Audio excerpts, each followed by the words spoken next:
हर्षवर्धन सपकाळ सध्या मातोश्रीवर दाखल झालेले आहेत। काँग्रेस प्रदेशाध्यक्ष हर्षवर्धन सपकाळ मातोश्रीवर सध्या दाखल झालेले आहेत। उद्धव ठाकरे यांच्या भेटी संदर्भात विधान परिषदेच्या निवडणुकी संदर्भात आता मातोश्रीवर खलबत सुरू आहे। ठाकरेच उमेदवार असावेत अशी काँग्रेसची भूमिका आहे असं देखील समजतंय आणि त्याच संदर्भात भेट घेण्यासाठी हर्षवर्धन सपकाळ हे मातोश्रीवर पोहोचलेत अशी माहिती समोर येते।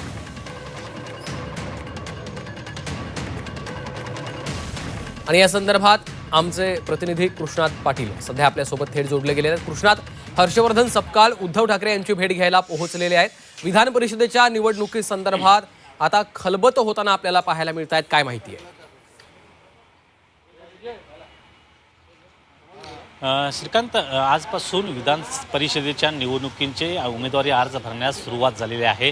एकूण 9 जागांसाठी ही निवडणूक होते आणि यापैकी एक जागा ही महाविकास आघाडीच्या वाट्याला येऊ शकते, कारण आमदारांचं संख्याबळ जर लक्षात घेतलं गेलं तर महाविकास आघाडीतर्फे एक आमदारच केवळ विधान परिषदेवर जाऊ शकतो आणि त्याप्रमाणे हा आमदार जो आहे तो शिवसेना ठाकरे गट हा दिला जाणार आहे, यांच्या वतीनं हा उमेदवार दिला जाणार आहे आणि उद्धव ठाकरे हेच पुन्हा विधान परिषदेत जावे अशी भूमिका ही काँग्रेसनं मांडलेली आहे आणि त्यासाठी चर्चा करण्यासाठी हर्षवर्धन सपकाळ हे उद्धव ठाकरे यांच्या भेटीसाठी मातोश्रीवर दाखल झालेले आहेत।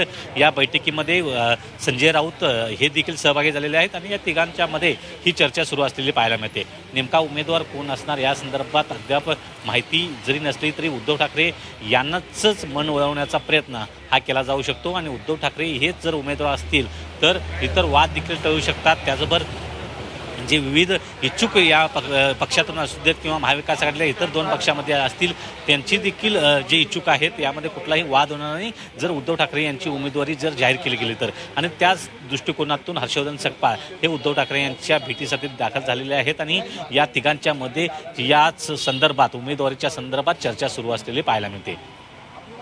निश्चितच कृष्णात, आपण पाहतोय काही दिवसांपूर्वी संजय राऊतांनी देखील उद्धव ठाकरे जर उमेदवार असतील तर ही निवडणूकच बिनविरोध होईल अशा पद्धतीचं वक्तव्य केलेलं होतं। त्यामुळे आता काय घडामोडी घडतात, आजच्या मातोश्रीवरच्या बैठकीमध्ये नेमकं काय घडतं हे देखील पाहावं लागेल। तुर्तास धन्यवाद कृष्णात या माहितीसाठी।